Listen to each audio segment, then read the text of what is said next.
Hello guys, welcome to Asia YouTube channel. మీకు ఈ video నచ్చితే కనుక ప్లీజ్ ఫ్రెండ్స్ లైక్ చేయండి, షేర్ చేయండి, సబ్స్క్రైబ్ చేయండి, కమెంట్ మాత్రం తప్పకుండా చేయండి. మరిన్ని వీడియోస్ కోసం నా ఛానల్ని సబ్స్క్రైబ్ చేసుకుంటారని అనుకుంటున్నాను. ప్లీజ్ ఫ్రెండ్స్ నచ్చితే కనుక సబ్స్క్రైబ్ చేసుకోండి. మన డెమాన్ ఇమాన్యుల్ని నామినేషన్ చేసుకుంటే ఏడుస్తాడు. చాలా బాధ అనిపించింది నాకు. ఇమాన్యుల్ నామినేషన్ చేసుకుంటే ఏడుస్తాడు. ఏడ్చి ఏమని చెప్తాడు, అరే ఏమో సారీ అన్న, నేను నామినేషన్ చేస్తుంటే నాకు చాలా బాధ అనిపిస్తుంది. ఓకే, నువ్వు ఏడిస్తే కూడా నేను తట్టుకోలేను, నువ్వు ఏడిస్తే కూడా నేను ఏడుస్తాను, నువ్వంటే నాకు అంత ఇష్టం. కానీ మొన్న కెప్టెన్సీ టాస్క్లో నాకు సపోర్ట్ చేయలే. రెబల్ టాస్క్లో కూడా కావాలని నన్నే తీసేశారు. ప్రతి టాస్క్లో నన్నే తీసేస్తున్నారన్న. అస్సలు నాకు అది నచ్చట్లేదన్న. నిన్ను చాలా అనుకుంటున్నాను, నేను గేమ్ ఆడాలి 7 వీక్స్ నుంచి నాకు కెప్టెన్సీ కంటెండర్ టాస్క్ రాలేదన్న. ఇంతవరకు నాకు ఎవరు సపోర్ట్ చేస్తలే, మీకు తెలిసి కూడా నన్ను తీసేస్తున్నారు అని చెప్తుంటాడు. చాలా బాధపడుకుంటూ చెప్తుంటాడు. నాకు నిజంగా చాలా బాధ అనిపించింది డెమోని చూస్తుంటే. అయ్యో పాపం అని.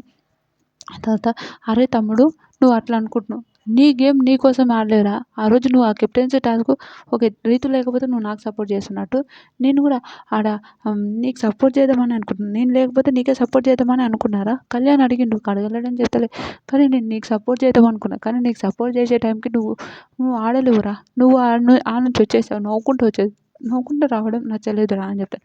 నవ్వుకుంటూ రాలేదన్నా, నీకు నవ్వుకుంటూ అనిపిస్తే నేనేం చేయలేను. నేను నవ్వుకుంటూ రాలేదు. ఒక గేమ్ ఒకరి వల్ల నేను నాశనం అయిపోతున్నా అని అన్నప్పుడు నాకు బాధ అనిపించి నేను అలా వచ్చాను. నవ్వుకుంటూ వచ్చావని అనకండి అన్నా అని చెప్తాడు.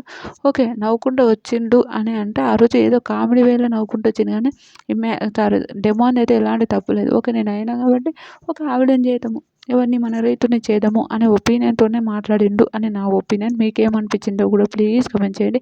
ఇలాంటి వీడియోస్ మరిన్నిగా ఉంటే లైక్ చేయండి, షేర్ చేయండి, సబ్స్క్రైబ్ చేయండి.